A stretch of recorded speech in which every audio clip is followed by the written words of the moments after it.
Yo brawlers, this is your man, Glass Chin, and you're watching Glass Chin's Boxing. Don't forget to like, share and subscribe.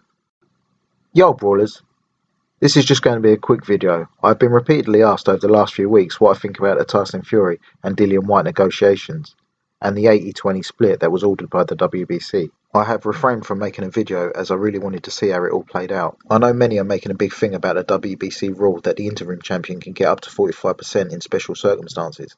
Many seem to think that the 45% is a guarantee, but it's not. It has to be voted on by the WBC. To my knowledge, this has only ever happened once when Samuel Peter was interim champion and challenged WBC champion Oleg Maskiev for the full title. All of them, they're going down. They're going down. We don't care how they come. Undisputed heavyweight champion of the world. Who next?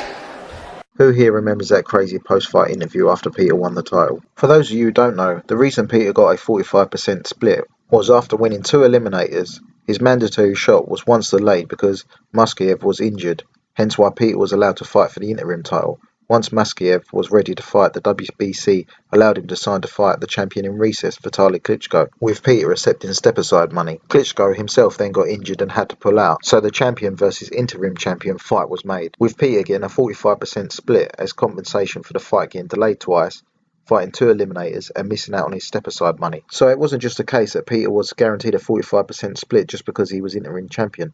Maskiev actually had a lengthy court case with the WBC about Peter getting that split. After arbitration, the WBC agreed to make Maskiev mandatory for Vitaly Klitschko in exchange for dropping the case. Unfortunately for Maskiev, he decided to take a tune-up fight first and was knocked out in the first round by Nagy Aguirre, the same journeyman that fought Frank Sanchez last year. But anyway, that's enough of a history lesson. Just thought I'd give you a little insight into the only time I can remember a WBC champion fighting an interim champion and the circumstances surrounding the split.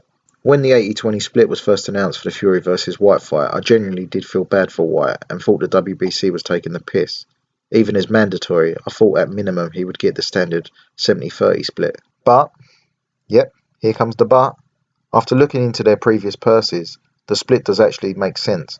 I'm not talking about the alleged 300k purse that Whyte declared with the British Boxing Board, old bricktop Frank Warren's go-to number. I'm talking about Whyte's last 5 purses from the info I pieced together online. Whyte had the following purses: Derek Chisora rematch, 1 million, Oscar Rivas, 1 million, Marius Wack in Saudi Arabia, 1.5 million, Povetkin, 4 million, and for the Povetkin rematch, around 3.5 million. Now, let's compare with the last 5 purses of Tyson Fury. Deontay Wilder, 7 million, Tom Schwartz, 10 million, Otto Wallin, 12 million, Wilder rematch, 22 million, and the third fight with Wilder, 18 million.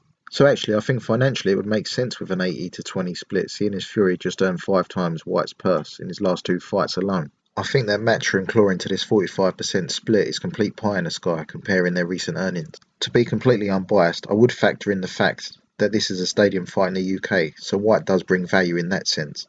So I think him getting a 30% split if the arbitration goes well is a fair outcome for all around, even a 35% split maybe.